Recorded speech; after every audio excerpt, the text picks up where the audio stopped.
ऋते प्राण विमोक्षणात्। भावी का भाव होकर ही रहता है। यदि उसका भी प्रतिकार हो सकता तो फिर नल राम युधिष्ठिर को संतप्त न होना पड़ता। इसीलिए महापुरुषों ने कहा है, यद भावी न तद भावी, भावी चेन्ना तदन्यथा इति चिंता विषघ्नोय मगधः किन्न सेव्यते। जो नहीं होने वाला है वो नहीं होगा, जो होने वाला है वो होकर के ही रहेगा। यही विचार चिंता विष की औषधि है। फिर जो हमारी वस्तु है वो दूसरे को नहीं मिलेगी। जदस्मदीयम नहीं तत्परेशाम। तो हे विश्व प्रसवित्री, हे सकरुणे, हे दीन रक्षामणे, बिना तुम्हारी कृपा दृष्टि की वृष्टि हुए सब उपाय सब साधन व्यर्थ है। माता पिता बालक के रक्षक होते हैं, परंतु अम्ब तुम्हारी कृपा के बिना वे भी रक्षक नहीं हो सकते। उनके प्रयत्नशील रहने पर भी बालक की मृत्यु हो ही जाती है। आर्त प्राणी को बचाने वाली औषधि भी आर्त को नहीं बचा सकती, क्योंकि औषधि सेवन करते हुए भी प्राणी को मरना ही पड़ता है। समुद्र में डूबते हुए को जलयान बचाता है, परंतु आपके कृपा कटाक्ष के बिना हे माँ जहाज भी डूब ही जाता है। माँ तुम्हारी कृपा से ही सौभाग्यशालियों को दिव्य वैराग्य प्राप्त होता है, जिसके कारण बड़े बड़े सम्राट विविध ऐश्वर्यों भोग सामग्रियों का अनायास ही त्याग कर देते हैं। नहुस, गय, जजाति आदि दुर्लभ भोगों को छोड़कर अरण्य में चले गए थे।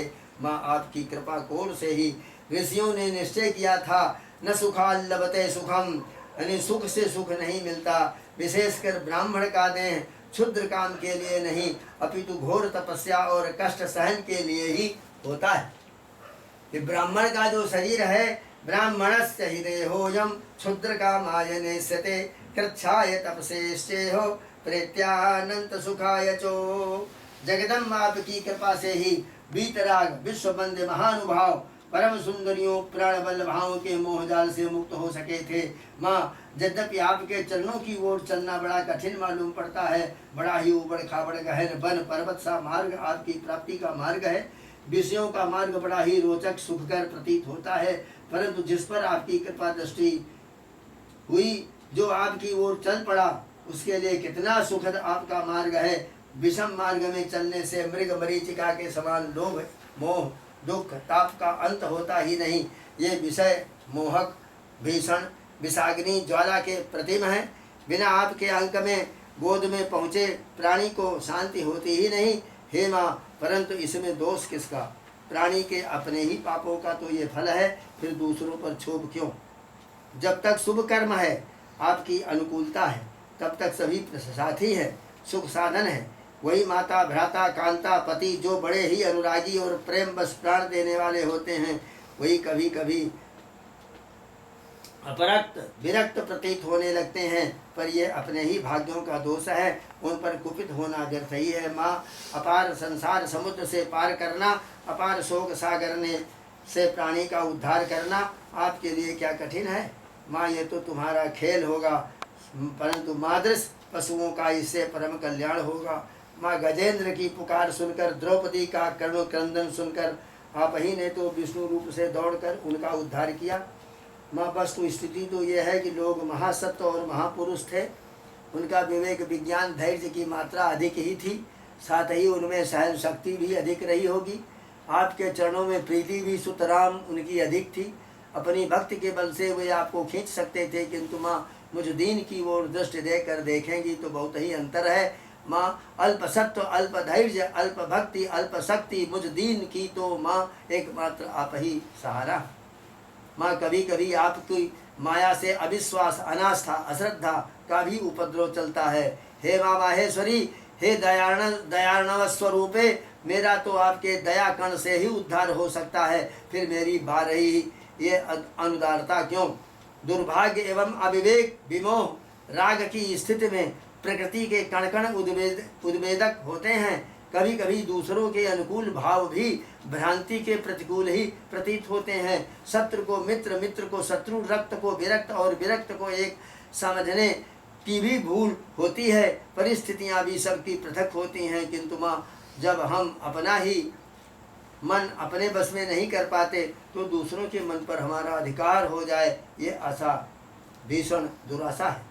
पुत्र मित्र कलत्र बंधु बांधव किसी का भी अपराध हमें खलता है, और बेहद खलता है जिन पुत्रों मित्रों के लिए, जिन पत्नियों प्रेयसियों के लिए न जाने क्या क्या करना, कितना कितना कष्ट भोगना पड़ा। उनका अपराग देखकर हृदय कितना विदीर्ण होता है। वे झूठे प्रेम के नाटक, वो झूठी आंसुओं की झड़ी, वो रहस्यपूर्ण सस्नेह मधुर वचन विन्यास, वो मधुर मुद्राएं, स्वात्म समर्पण की वो मधुर चेष्टाएं और मधुर मिलन कितने भीषण सिद्ध होते हैं। माँ ये कैसी विडम्बना है। अहो महापुरुष, भर्तृहरि की कितनी सुंदर अनुभूति है जिसका मैं इष्ट देवता की तरह निरंतर चिंतन करता हूँ। न मुझसे विरक्त है, मुझे नहीं चाहती, वो किसी और से प्रेम करती है। और कैसी विधि की विडम्बना है, वो उसका भी प्रेमास्पद भी तो किसी और से ही प्रेम करता है और प्रेम करने वाली को नहीं चाहता, किंतु जिसे वो चाहता है वह उसकी प्रेयसी उससे प्रेम न करके मुझे चाहती है। वही उस मेरी प्रिया को धिक्कार है, उस पुरुष तथा उसकी प्रेयसी और इन मदन तथा मुझे भी धिक्कार है। हम चिंतयामि सततम मयि सा विरक्ता। पहले दिन वाले प्रपन्न में आया था। साप्यन्यमीक्षति जनम सजनोन्यसक्तः अस्मत् कृते च परितुष्यति काचिदन्या धिक्तां च तञ्च मदनं च इमांशु। हे दयामयी, तृष्णा विसूचिका अभी कितना परेशान करेगी। माँ मेरे पास इसकी कोई भी सफल औषध नहीं। यह विलाप, यह करुण क्रंदन, अरण्य रोदन न होना चाहिए। यह विलुंठन, यह बेचैनी और भीषण आतुरता, यह अनवस्थित मेरे प्रयत्न से मिटने वाली नहीं है। मूर्खता बस, जिसे हृदय खोल करके दिखाना चाहते हैं उसे देखने का समय ही नहीं, देखने की रुचि भी नहीं। फिर वही शून्य भीषण दाव दग्ध निर्जन शून्य अरण्य का रोदन, दीर्घ श्वास निश्वास, आर्तनाद। माँ तुम ही सुन लो। जो जन्म जन्मांतरों तक संबंध न छोड़ने का संकल्प कर चुके हैं वे इसी जन्म में साथ छोड़ के चले गए। उनकी दृष्टि भाव भंगी में परिवर्तन, क्रांतिकारी परिवर्तन हो गए। कातर चित्त किसी की सद्भावना की कल्पना से कितना प्रफुल्लित होता है। ये भी तो एक भाग्य की बात है। जीवन में हमने जिससे राग किया वही हमसे विरागी बना। जिसे पकड़ना चाहा उसने ही भागना चाहा, जिसे नहीं चाहा उसे भले ही पाया हो, परंतु जिस पर प्रेम किया वही मुझे ठुकराने में सुखी हुआ। माँ अब बस ले लो अपने चरणों में। ये अवहेलना, ये अपमान कब तक सहाओगी। स्वान सूकर गर्दभ के समान विषयों का कीड़ा बन करके, कंचन और कामिनी का किंकर बनकर अभी और कितना अपमान सहना पड़ेगा। माता यह राग अति विषम है, सर्प के समान डसता है, भीषण असी के समान मर्म छेदन करता है, भाले बर्छे के समान हृदय को विद्ध करता है, और रज्जू के समान बंधन करता है, और पावक के समान दहन करता है, और रात्रि के समान अंध बना देता है, और पाषाण आघात के तुल्य विवश कर देता है, प्रज्ञा का विनाश करता है। ऐसा कौन दुख है जो रागांध प्राणी को नहीं मिलता। हे जगत जननी, क्या मेरे इस दुर्विपाक का अंत ही नहीं होगा। यह संसार कदर्थना आखिर कब तक भोगनी पड़ेगी। क्या इस दीर्घ उष्ण निश्वास परंपरा की कोई अवधि भी है। आखिर ये सब उपद्रव जिनके कारण है वे भी तो उब गए। माँ इस दृश्य विसूचिका का एक एक कण भी तो भीषण अनर्थकारी होता है। जड़ भरत ने अखंड भूमंडल का राज्य छोड़ा, प्रिय पत्नी पुत्र पौत्र स्निग्ध दुहिताओं को भी छोड़ा। उन्हें क्या मृगी सुत में इतना स्नेह होना चाहिए था। क्या जड़ भरत विवेक विज्ञान की बातें नहीं जानते थे। कितना भयंकर व्यामोह, कितनी विडंबना, कितने ही स्नेही प्रज्ञा का पाठ पढ़ाते हैं। इस स्थिति पर तरस खाते हैं। पर क्या माँ आप संसार से भी अधिक निष्ठुर हो, जो संसार जितनी भी दया नहीं दिखलाती हो। क्या आपकी दया संसार जैसी निष्फल होगी। हे माँ त्वचा मांस रक्तादि समूह ही तो स्त्री पुरुष प्रपंच है। त्वचा मांस रक्त हड्डी आदि का समूह ही तो स्त्री और पुरुष है। भूषण विलेपन अंगराग आदि से जिन अंगों का लालन पालन किया गया उन्हीं को श्मशानों में स्व और श्रृगाल आदि इतस्ततः कर्षण कर रहे हैं। मेरु श्रृंग तटोल्लासी गंगा जलधारा के तुल्य जिन प्रमदा स्तनों पर मुक्ताहार सुशोभित होते थे, आज उन्हीं स्तनों को ओदन के लघु पिंड के समान स्वान कुत्ते आकर्षण खींच रहे हैं। पूर्णेन्दु बिंब बदना पुष्पा विराम मधुरा, सब कुछ मल मांस रक्त आदि का ही परिणाम तो है। उन्हीं रक्त मांस केश आदि की स्मशान में कितनी भीषण दुर्गति होती है। माँ, क्या आपका चरण चिंतन करने पर भी अविवेक अज्ञान अशांति का रहना उचित है? माँ, असरण शरण आपके चरण है। माँ, अकारण करुणा आपका हृदय है। हे करुणा वरुणा लगे, क्या ये सब कुछ मेरे लिए व्यर्थ ही है? क्या किसी का वर साप आपको आपकी दया से भी अधिक प्रभावशाली है? माँ, तत्वज्ञ लोग तो सदा से ही सावधान करते आए हैं। संध्या के समान क्षण मात्र रागवती ही स्त्रियां होती हैं। नदी के समान ही इनका आशय कुटिल होता है। भुजंगों के समान ही यह अविश्वास्य होती हैं और बिजली के समान इनकी चपलता प्रसिद्ध है। इनका वचन अमृतमय, किंतु हृदय तो क्षुरधारा के तुल्य तीक्ष्ण होता है। संध्यावत क्षणरागिण्यो नदीवत कुटिलाश्रयाः, भुजगीवत विश्वास्या विद्युतो स्त्रियाः, वचो मृतमयं मासां जासां कामिनां रसवर्धनं, हृदयं क्षुरधाराभं प्रियः को नाम जोषिताम्। भ्रमर जैसे एक फूल से दूसरे पुष्प पर जाता है, यही स्थिति स्त्री की होती है। भृंगीव पूर्ण पुष्प पुरुषम स्त्रीवांछते नवम नवम। अति चपल पारद का निग्रह करना किया जा सकता है, परंतु स्त्री चित्त ग्रहण को कोई भी युक्ति नहीं। अत्यंत चपल से हो पारदस्ते निबंधने, कामं विज्ञायते युक्तिर न स्त्री चित्तस्य काचनो। परंतु स्त्री की ही क्यों, कुत्सित स्त्रियों जैसी ही कुत्सित पुरुषों की भी स्थिति तो वैसी ही है। वस्तुतस्तु यदि आपकी कृपा होती है तो अब तो एक बार अनुकंपा भरी दृष्टि से निहार दो। ये विषयों तथा कामादिकों द्वारा कितनी कदर्थना, कितनी विडंबना सहाओगी। माँ, मैंने इन तरल चित्तों की कितनी स्तुति नहीं की, कितना इनका अनुनय नहीं किया। जितनी स्तुतिमयी दीनता युक्त पत्रिकाओं द्वारा इनके सामने रोना धोना रोया, उतना ही यदि आपके सामने रोया होता तो ये पश्चाताप के दिन न होते। जो सिर आपके भक्तों आपके ही चरणारविंद में झुकाना चाहिए था, वो मृग मरीचिका में प्राणियों के सामने झुका। जो महत्व, जो गौरव आपके प्रति होना उचित था, यह साधारण प्राणियों के प्रति किया गया। हाँ, वो भी यदि सर्वस्वरूपा आपको ही समझकर आपके ही प्रति होता तो कोई बात न थी, परंतु माँ, उन सब बातों को मेरी कमजोरी समझा गया, मुझ पर दया दिखाई गई। बहुतों ने उच्छ्वास उपहास भी किया, बहुतों ने उपेक्षा की, बहुतों ने घृणा भी की, बहुतों ने उसे भी एक उपद्रव समझकर इस बला को टालना ही उचित समझा। मेरे भावपूर्ण हृदय को ठुकराया गया। उन पत्रिकाओं का आदर करना, हृदय से लगा लेना, भाव समझना तो दूर की बात, उन्हें देखना पढ़ना भी शुद्ध भार समझा गया। माँ, ये सब आपकी उपेक्षा और मेरे दुर्भाग्य का ही तो परिणाम था, जिनके लिए कितने ही अनुष्ठान, कितनी ही प्रार्थनाएं की गईं, जिनके लिए घोर वेदना सहन की गई, लक्षों अश्रु बिंदुओं का समर्पण किया गया, उन्हीं के द्वारा उपेक्षा, पूर्ण उपेक्षा, हृदय को पूर्ण रूप से कुचल डालने का प्रयत्न किया गया। जिनके लिए मानापमान सहा गया, मानहीन भोजन किया गया, उनसे ही क्या मिला? ठीक ही है, अनेक दुर्गम विषम देशों में भटकना पड़ा, परंतु कुछ भी न मिला। जाति कुल के अनुकूल उचित अभिमान छोड़कर भी निष्फल सेवा, निष्फल अनुनय विनय करना पड़ा। दूसरों के घरों में मानव वर्जित आशंका युक्त काकवत भोजन करना पड़ा। ये सब तृष्णा और काम की ही कदर्थना है। हे पाप कर्म निरते तृष्णे, क्या अब भी तुझे संतोष नहीं है?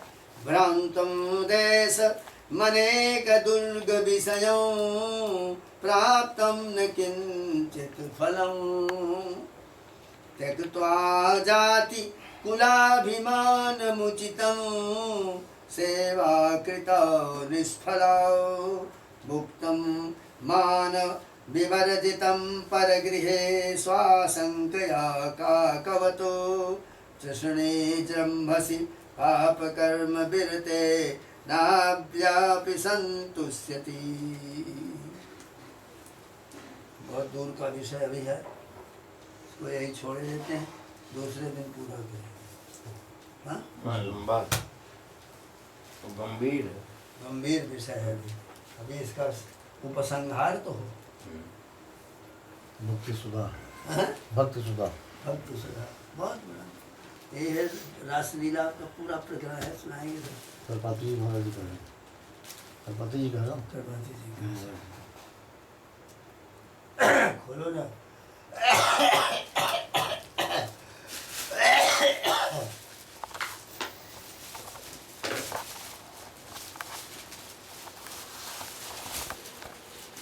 उनकी रासलीला सुनने लायक होगी, बहुत अद्भुत।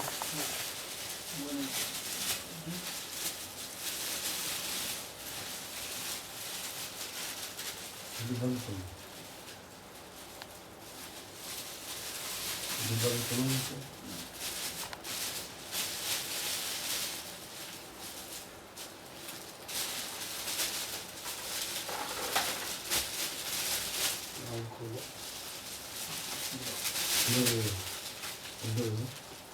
फल उधर है, ये बड़ा फल है। बहुत फल इसको वो है। उधर है।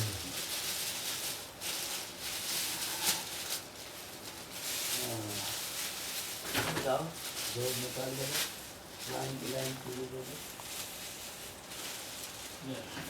हाँ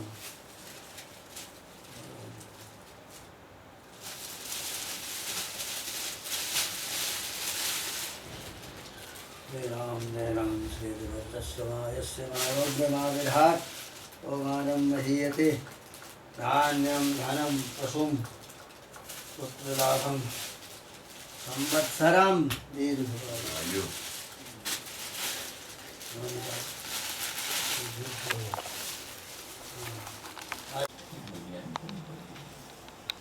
स्पोर्ट्स में पिता भी है, कब अपने लड़का को पहन ले तो वो लड़का भी बराबर का है। बिल्कुल बराबर।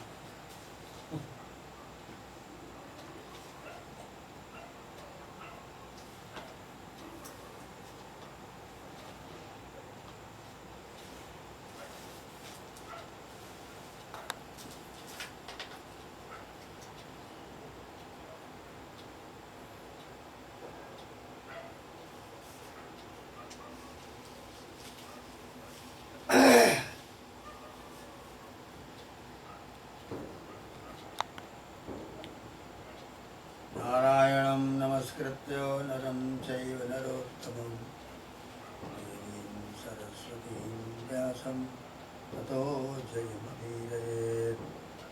कृष्णाय वासुदेवाय हरये परमात्मने प्रणतक्लेशनाशाय कृष्णाय नमो नमः। रामाय रामभद्राय रामचन्द्राय सीताय पदवे नमः। बाहर से बाहर जाके सुन के बता दो। कल का प्रसंग चल रहा है माँ के श्री चरणों में। एक भक्त इस प्रकार की कल्पनाएं कर रहा है। एक बहुत अच्छा आख्यान आज उसी प्रसंग में योग वासिष्ठ का आएगा।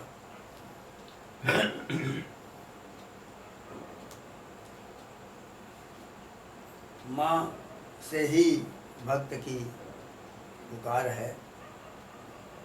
माँ, ये सब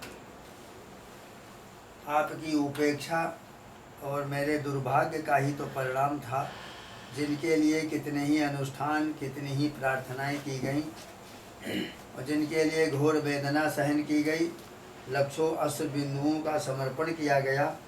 उन्हीं के द्वारा उपेक्षा, पूर्ण उपेक्षा, हृदय को पूर्ण रूप से कुचल डालने का प्रयत्न किया गया। जिनके लिए मानापमान सहा गया, मानहीन भोजन किया गया, उनसे ही क्या मिला?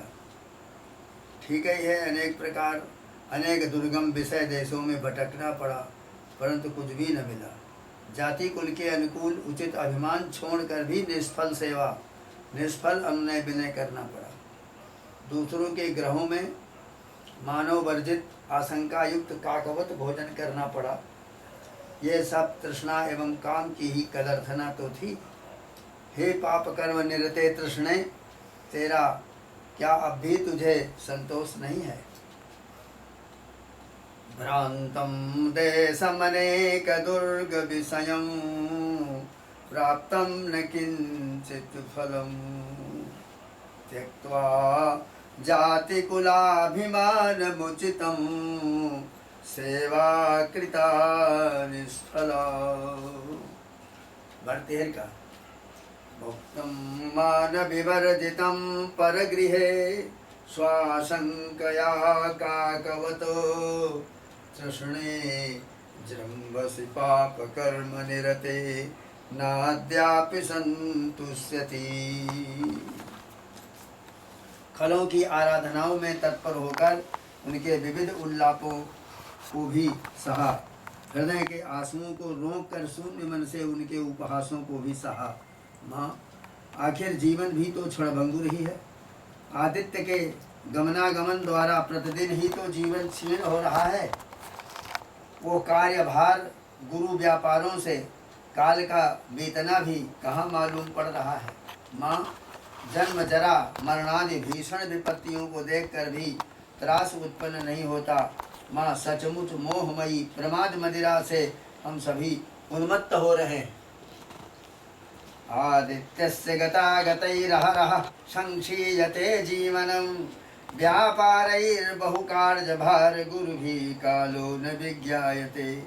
दृष्ट्वा जन्मजरा विपत्तिमरणं त्रासश्च नोत्पद्यते पीत्वा मोहमयीं प्रमादमदिरां उन्मत्तभूतं जगतो। ये भर्तृहरि जी अपने वैराग्य शतक में लिखा। 3 शतक लिखे, वैराग्य शतक, श्रृंगार शतक और नीति शतक। नीति शतक भी लिखा। भर्तृहरि के कथनानुसार सचमुच आशा नाम की नदी अति भीषण है। विविध प्रकार के मनोरथ ही इसका जल है। विविध विषय तृष्णा तरंगों से ये आकुल है। राग ही उसमें ग्राह है। विविध वितर्क ही बड़े बड़े विहंगम हैं। धैर्य द्रुम का विध्वंसन करने वाली मोह रूपी आवर्तों से अति सुदुस्तर तथा प्रोत्तुंग चिंता रूपी तट वाली इस नदी को जो पार कर जाते हैं वे ही विशुद्ध मन वाले जोगी जन सुखी होते हैं। पीत्वा मोहमयीं प्रमाद मदिराम उन्मत्तभूतं जगतो। एक प्रमाद रूपी मदिरा ये क्षणे क्षणे आती, ये घर में भी आती, ऑफिस में भी आती, गांव में भी आती, रास्ते में भी आती, सब जगह आती। मोहमयी मदिरा, क्योंकि इसमें स्वा का अभिमान सबसे पहले आता है। आशा नाम नदी मनोरथ जला, ये आशा नाम की नदी है और मनोरथ यही उसमें जल भरा हुआ है। तृष्णा तरंगा कुला, और तृष्णा जो है वही तरंग है उठ रही। राग ग्राहवती वितर्क विहगा धैर्य द्रुमध्वंसिनी। राग जो है वो ग्राह है और तृष्णा तरंग है। और विविध प्रकार का जो वितर्क मन के अंदर पैदा होता है वो वितर्क ही उसमें पक्षी हैं जो विहंगम आकाश में उड़ रहे हैं। मोहावर्त सुदुस्तराति गहना प्रोत्तुंग चिंता तटी तस्या पारगता विशुद्ध मनसो नंदन्ति योगीश्वरा। ऐसी नदी को कोई योगी जन बिरले प्राप्त होकर पार कर ले जाते हैं। ये विषय सबके सब अवश्य ही बहुत दिन बाद भी जाएंगे ही। वियोग में कोई भी भेद नहीं, फिर भी प्राणी क्यों नहीं इनको स्वेच्छा से छोड़ता। यदि ये विषय स्वेच्छा से जाएंगे तो मन के अतुल परिताप के हेतु बनेंगे, किंतु यदि ये समझदारी के साथ इन्हें छोड़ दिया जाए तब तो वे अनंत शांति और सुख के हेतु बन जाते हैं। अंतहु तो ही तजहिंगे पामर, तो न तजय जब ही से। मन पछतई है जब सर्वीते। तुलसीदास जी ने विनय पत्रिका में लिखा। अंत में ये सब के सब तुमको छोड़ करके चले जाएंगे। कोई साथी काम नहीं आएगा, कोई घर का आदमी काम नहीं आएगा, कोई वस्तु काम नहीं आएगी। तुम आज से ऐसे पामर बने हुए हो जो अभी से उसको छोड़ते नहीं हो।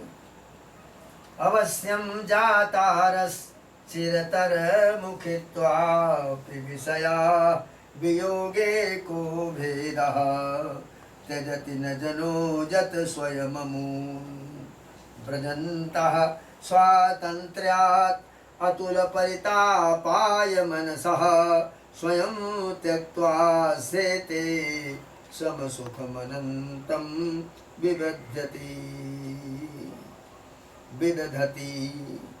परंतु फिर भी मोह महिमा विचित्र है। बेचारा पतंग दहन के भीषण स्वरूप को बिना जाने और अग्नि के उस दीपक में घुस जाता है। इतना मोह, इतना मोह उस प्रकाश से कि भीतर जाकर के भस्म हो जाता है। बेचारा मीन भी बिना समझे और बंसी में लगे हुए उस केचुआ के खाल को उसको और खाता हुआ और उसके गले में कांटा लग जाता है, पकड़ जाता है। परंतु हम लोग तो जानते हुए इन विशद जाल जटिल कामों को भी नहीं छोड़ पाते।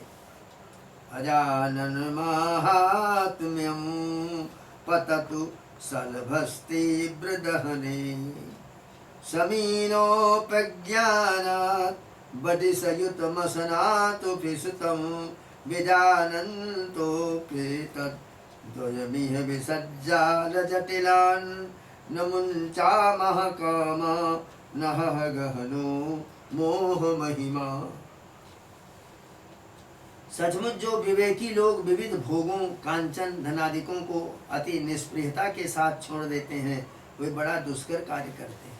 हम लोगों को तो कोई विशिष्ट भोग धनादि न पहले मिले न अब ही प्राप्त है, न आगे ही मिलने का ही दृढ़ विश्वास है, फिर भी केवल वांछा मात्र परिग्रह हम लोगों के छोड़े नहीं छूट रहा। इच्छा नहीं समाप्त हो रही, बनी हुई भी कल कुछ और मिलेगा, कल कुछ और मिलेगा। ब्रह्म ज्ञान विवेकिनो मलधियः कुर्वन्ते हो दुष्करम, न प्राप्तानि पुरा न सम्प्रति न च प्राप्तो दृढ़ः प्रत्ययः, वाञ्छा मात्र परिग्रहाण्यपि परं त्यक्तुं न शक्ता वयम्। फिर भी वस्तुएं कभी स्थिर नहीं है। तभी तो एक भग्नशेष राजधानी देखकर कोई सहृदय व्यक्ति कहता है कि कभी यहाँ एक सम्राट था, उसके पार्श्व में ही सामंतक चक्र था, उसके समीप कितनी सुंदर राज परिषद थी, चंद्रबिंबानना दिव्य दिव्य स्त्रियाएं थीं, उनके विविध विलास वैभव थे, वे उद्रिक्त राजपुत्र समूह थे, वे स्तुति पाठक बंदी और वे विचित्र कथाएं थीं। परंतु सब कुछ जिस काल की महिमा से आज केवल स्मृति शेष रह गए, उस काल को नमस्कार। भ्रातः कष्टमहो महान् सनृपति सामंत चक्रंच ततो, पार्श्वे तस्य च सापि राज परिषद ताश्चंद्र बिंबानना, उदरिक्तः सच राजपुत्र निबहन्ते बन्दिनस्ताः कथा, सर्वं जस्य वसादगात् स्मृतिपथं कालाय तस्मै नमः। माँ आपकी मंगलमयी कृपा हो तब तो सहस्त्रों महापुरुषों के वचन हैं जिनके अविवेकांध प्राणियों की भी आंखें खुल जाती हैं। हे चित्त, इस मोहांधकार का मार्जन करके प्रभु के चरणारविंद में प्रीति कर एवं गंगा रज में ही आसंग कर अरे क्या तरंगों और बुदबुदों या विद्युत लेखाओं और स्त्री जनों ज्वालाओं पन्नगों अथवा सरित वेगों में कोई प्रत्यय हो सकता है? यदि नहीं तो क्षणभंगुर भावों के पीछे अपना सर्वनाश क्यों कर रहा है? मोहम मार्जयताम उपार्जय रतिम चंद्रार्ध चूणामणौ चेतः स्वर्गत रंगिणी तटभुवा मां संगमंगी कुरु भोवा बीचिसु बुदबुदेषु च तडिल्लेखासु च स्त्रीषु च ज्वालाग्रेषु च पन्नमेषु पन्नगेषु च सरिद्वेगेषु कः प्रत्ययः। माँ संसार के सभी उपाय सभी सार्थक होते हैं, अब आपकी कृपा दृष्टि हो उसके बिना नहीं जचता। मातु मृत्यु पितु समन समाना सुधा होहि विष सूनु हरि जाना। सब जगता ही अनल समताता जो रघुबीर विमुख सुनु भ्राता। माँ निराश हताश को एकमात्र आप ही आशा है। संसार में अंधे को जष्ट के तुल्य मुझ सरीखे प्रपन्न पतित पशुओं का एकमात्र आप ही सहारा है।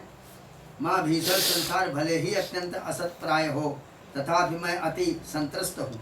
हे कृपण वत्सले, कौन कह सकता है कि जड़ भरत विद्वान एवं विवेकी नहीं थे?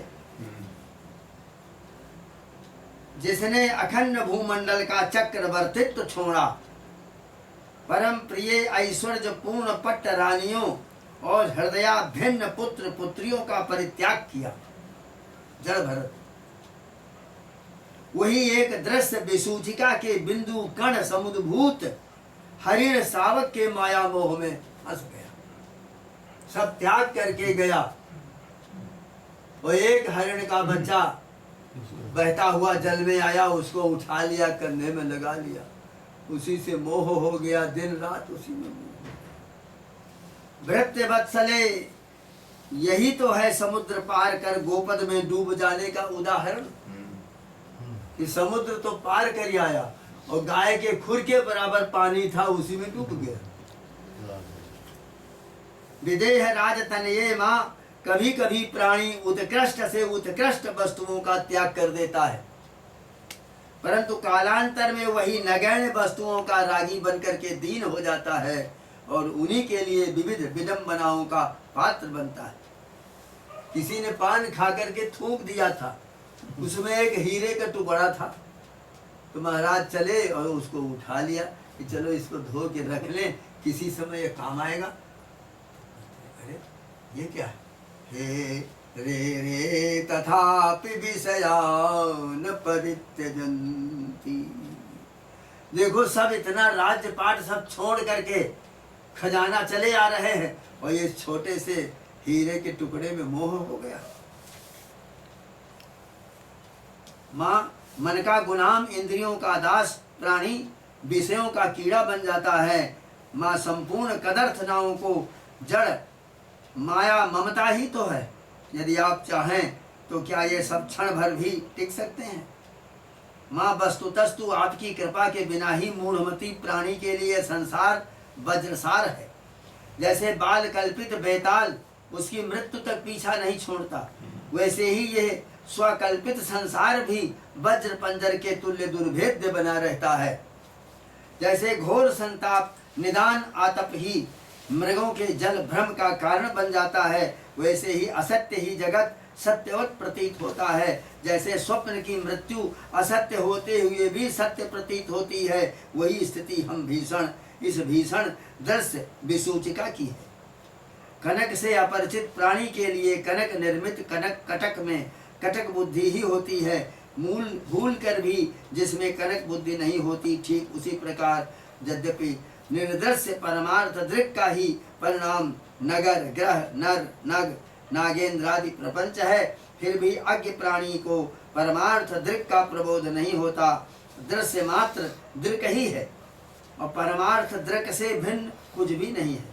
जिस प्रकार आकाश में गंधर्व नगर आदि की प्रतीति होती है, इसी प्रकार दूरदृष्ट युक्त प्राणियों को जगत प्रतिभासित हो रहा है और सब सत्य सा व्यवहार कर रहे हैं और सत्य प्रतीत हो रहा है।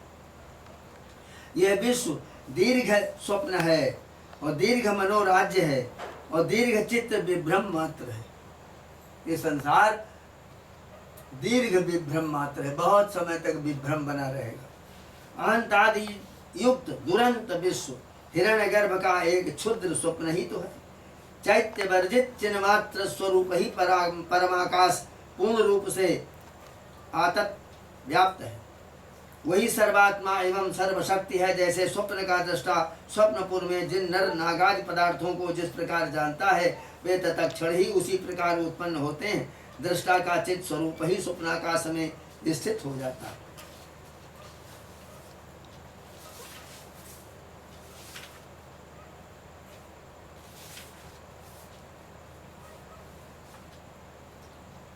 वशिष्ठ रामायण में एक इंद्र और अहल्या का आख्यान है।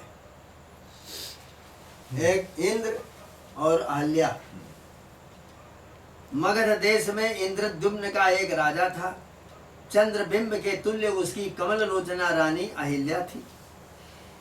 उसी नगर में एक इंद्र नाम का विप्र कुमार था। अहल्या ने कथा प्रसंग में सुना कि पूर्व काल में इंद्र को अहल्या बहुत प्रिय थी। बस फिर तो वो इंद्र की परमानुरागिणी हो गई और वो इसलिए विह्वल हो उठी कि मैं अहिल्या हूँ, फिर इंद्र मेरे पास क्यों नहीं आते। मृणाल तुल्य शीतल आस्तरण पर भी उसे विश्वास नहीं मिलता था। समग्र राज विभूतियां उसके लिए व्यर्थ प्रतीत होने लगी। दिव्य राजकीय ऐश्वर्य में भी वो जल विद्युत निदाग तप्ता मछली के समान संतप्त हो रही थी। भावना के परिपाक से अहिल्या को चारों ओर इंद्र परिलक्षित होता था और व्यवस्था से लज्जा विहीन होकर इंद्र के संबंध में ही वो प्रलाप करने लग गई। उसकी प्रिय वयस्या सखी ने उसे विकल देखकर कहा, मैं तुम्हारे प्रिय इंद्र को ला देती हूँ, तुम धैर्य धारण करो। अहिल्या दीन होकर उसके चरणों में गिर पड़ी। सखी ने इंद्र नामक ब्राह्मण कुमार के पास जाकर के सब वृत्तांत बताया और उसे लाकर के अहिल्या से मिलाया। दोनों ही परस्पर प्रेम से अनुरक्त हो गए और प्रेम के प्रकर्ष के कारण ही रानी समस्त गुणों से परिपूर्ण सर्वैश्वर्य संपन्न अपने राजा को भूल गई और उस विप्र कुमार इंद्र में अनुरक्त होकर संपूर्ण विश्व को ही इंद्र में देखने लग गई। इंद्र भी पूर्ण रूप से उसके अनुराग में अनुरक्त हो गया और इंद्र के ध्यान में भी अहिल्या का मुख पूर्ण चंद्र के द्वारा प्रफुल्लित कैरव के तुल्य शोभित होता था। इंद्र के भी अंतःकरण अंतरात्मा रोम रोम में अहिल्या भरपूर हो गई और क्षण भर भी उसके बिना वो नहीं रह सकती थी। इस प्रकार अति सघन स्नेह के कारण उनके व्यवहार निरावरण हो गए, लज्जा विहीन हो गए। राजा इंद्रद्युम्न को यह वृत्तांत विदित हो गया। राजा ने उन दोनों को ही विविध प्रकार का दंड दिया। शीतकाल में दोनों को शीतल जल में डाल दिया। दोनों सर्वथा अखिन्न होकर प्रसन्न पूर्वक हंस रहे थे। राजा ने पूछा, तुम दोनों खिन्न न होकर हंस क्यों रहे हो? वे परस्पर कांत युक्त आनंदित मुख का स्मरण करते हुए बोले, हम दोनों परस्पर प्रेम के कारण रूढ़ भाव होकर देहादि का हमको स्मरण नहीं है। हम कहाँ पानी में पड़े हैं कि अग्नि में पड़े हुए। तब स्वस्वांगों के छिन्न भिन्न होने पर भी हम लोगों को कुछ भी कष्ट नहीं होता। राजा ने उन दोनों को भाड़ में डाल दिया। दोनों एक दूसरे को निहारते हुए प्रसन्न थे। उन्मत्त गजेंद्र के पैरों के तले दोनों को बांधा गया। हाँ ठीक है, दोनों को कोड़े लगवाए गए, फिर भी वे प्रसन्न थे। इंद्र ने कहा, राजन मुझे तो संपूर्ण संसार प्रिय अहिल्या के रूप में दिखाई दे रहा है और अहिल्या को सब कुछ मैं ही प्रतीत होता हूँ, अतः कोई दुख हम दोनों को बाधा नहीं पहुंचा सकती। वस्तुतः पुरुष मनोमात्र ही है, देहादि प्रपंच उसी का विकार है। इस तरह सहस्त्रों दंड विधानों से भी उसके मन को बदलने में राजा असमर्थ रहा। वस्तुतः दृढ़ निश्चय वाले मन को भिन्न करने की शक्ति किसी में नहीं। शरीर भले ही वृद्धि को प्राप्त हो, भले कभी कण कण विदीर्ण हो जाए, दृढ़ निश्चय वाला मन भावित अर्थ में स्थिर ही रहता है। अभीष्ट अर्थ में आविष्ट मन को बाधा पहुँचाने में शरीरस्थ भाव समर्थ नहीं होते। तीव्र वेग से मन जिस भाव का चिंतन करता है उसे ही देखने लगता है। वर सांप का कोई भी क्रिया उस मन को विचलित नहीं कर सकती। जैसे मृग महापर्वत को विचलित नहीं कर सकते, वैसे ही तीव्र वेग से भावित अर्थ से मन को कोई भी शक्तियाँ विचलित नहीं कर सकती। महोत्सेध देवागार में भगवती के समान यह असिता पांगी मेरे मनः कोश में प्रतिष्ठित है, अतः जीवनाधिका प्रियतमा से रक्षित होने के कारण मुझे कोई भी दुख नहीं व्यापते। जैसे मेघमाला से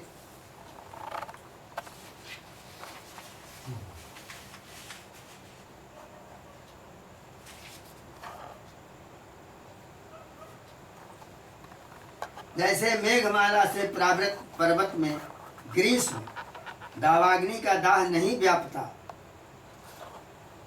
वैसे ही प्रिया से व्याप्त मन में कोई कष्ट नहीं व्यापता। जहाँ जहाँ रहता हूँ निपतित होता हूँ, वहाँ प्रिय संगमन से भिन्न मुझे कुछ भी अनुभूत नहीं होता। धीर प्राणी के मेरुतुल्य एक निष्ठ मन को बरसात आदि से भी विचलित नहीं किया जा सकता। एक कार्य निविष्टम ही मनो धीरस्य भूपते न चाल्यते मेरुरिवो बरसाप बलैरपी। ये उसने कहा, बरसात से देह में अन्यथा तो हो सकता है, परंतु बिजगीसु मन पर उनका प्रभाव नहीं पड़ता। जिसने मन को जीत लिया है उसके ऊपर कोई प्रभाव नहीं पड़ता। इंद्र ने कहा, राजन मन ही मुख्य वस्तु है, उसके रहने पर सहस्त्रों देह उत्पन्न होते हैं और उसके नष्ट होने पर कुछ भी नहीं रह जाता। अंकुर रहने से ही पल्लवादि होते हैं और अंकुर न रहने पर पल्लवादि नहीं होते। राजन दिशाओं विदिशाओं में मैं उसी हरिणाक्षी को अहिल्या को देख रहा हूँ। मेरा मन तन्मय होने से अन्य दुखादि मुझे कुछ भी प्रतीत नहीं होते। राजा ने अपने समीप विराजमान भरत मुनि से अनुरोध किया कि इन दुर्मतियों को शाप दे दे। भरत मुनि ने भी विचार कर उन्हें शाप दे दिया, अहिल्या को और इंद्र को। तुम दोनों ही विनष्ट हो जाओ। शाप सुनकर इंद्र और अहिल्या ने कहा, आपके इस शाप से हम लोगों का कुछ भी नहीं बिगड़ेगा, केवल आपकी तपस्या का मात्र क्षय हो जाएगा। घन स्नेह के दोनों का ही मन संबद्ध था, उसी घन स्नेह से संबद्ध मनस्क दोनों की देह नष्ट हो गई, दोनों की देह नष्ट हो गई और दोनों ही मृग योनि में उत्पन्न हुए। वहां भी दोनों ही परस्पर प्रेमासक्त थे। अनंतर आकाश के पक्षी हो गए, वहां भी वो चकवाचकवी दोनों लोकोत्तर अनुराग में अनुरागोद्रेक हुआ। पुनः दोनों ही परम तपस्वी ब्राह्मण दंपति हुए, 3 जगह से मर करके। उनके अकृत्रिम प्रेम रसानुविद्ध स्नेह को देखकर वृक्ष भी रसानुविद्ध होकर श्रृंगार चेष्टा कुलित होते हैं। अकृत्रिम प्रेम रसानुविद्धम स्नेहम तयोस्तम प्रतिवीक्ष्य कांतम वृक्षायपि प्रेम रसानुविद्धा श्रृंगार चेष्टा कुलिता भवन्ति। उनके प्रेम को देख करके वृक्षों में भी द्रवता पैदा हो गई। इस तरह चित्त की कल्पना ही संसार है। चित्ताकाश, महाकाश, चिदाकाश, ये तीनों ही अनंत हैं। चिदाकाश में दोनों का ही पर्यवसान हो जाता है। इस प्रकार सर्वाधिष्ठान अखंड बोध का परिचय होते ही संसार कल्पना प्रशांत हो जाती है। मन के मनन से ही प्रपंच का निर्माण होता है। सर्वत्याग पूर्वक शांत होकर तत्वविद स्वात्मा में ही विराजता है। रागादि दूषित चित्त ही भीषण संसार है। राग और आदिकों से दूषित जो चित्त है वही भीषण संसार है। रागादि रहित भगवत उन्मुख कहा जाता है। चराचर प्रपंच उसी ब्रह्म की लीला है। कोटि कोटि यत्नों से ही उसकी प्राप्ति होती है, परंतु प्राप्त होने पर प्रतीति होती है कि कोई नवीन वस्तु नहीं है, किंतु नित्य प्राप्त स्वात्मा ही ब्रह्म है। जैसे संकल्प पर्वत संकल्प के क्षीण होने से जैसे संकल्प का पर्वत संकल्प के क्षीण होते ही क्षीण हो जाता है, वैसे ही उसका प्रबोध होते ही मेरु आदि भी विलीन हो जाते क्या हैं। बात अणु होने पर भी वो आकाश में भी नहीं समाता, क्योंकि वो अनादि एवं सर्वव्यापी है। शुद्ध चिन्मात्र ब्रह्म द्वारा ही मेरवादी सब प्रपंच परिवेष्टित है। अतएव वह अणु से भी अणुयान, अणु से भी अधिक अणुयान है और महान से भी महायान है। यदि सूर्यादि जगत स्वप्रकाश चेतन से स्पष्ट न हो तो सूर्यादि प्रकाश का क्या कहना। जड़त्वेन रूपेण तम से भिन्न होकर वह अग्नि और अर्क आदि तेज भिन्न नहीं है। शुक्लता और कृष्णता का भी भेद है, दोनों ही जड़ हैं। दोनों ही की उपलब्धि के लिए स्वप्रकाश चित्त अपेक्षित है। उदयास्त वर्जित वही चिदादित्य दिन रात प्रकाशमान रहता है।